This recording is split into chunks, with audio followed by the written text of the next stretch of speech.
Donc ici, vous avez une végétation qui est celle qui a poussé dans la parcelle pendant cet automne et que l'on a l'habitude de détruire avec du glyphosate pour faire place nette pour mettre la culture suivante. Se débarrasser de la végétation, des mauvaises herbes, sans glyphosate, c'est tout le défi de ce chercheur.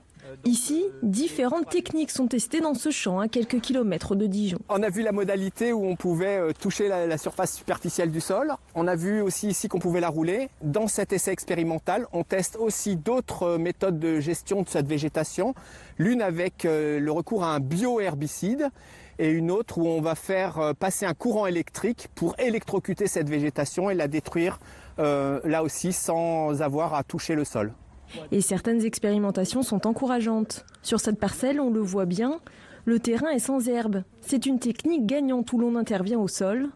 Et juste à côté, la végétation est plus présente. Une image trompeuse car elle devrait disparaître à l'arrivée du gel.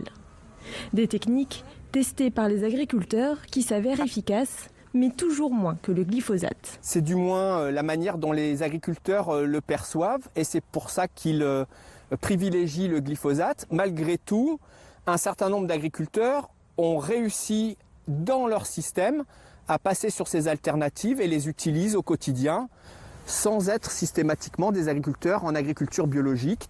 À quelques pas de ce champ, ici dans ce laboratoire, Bonjour. Les chercheurs travaillent à un objectif encore plus ambitieux.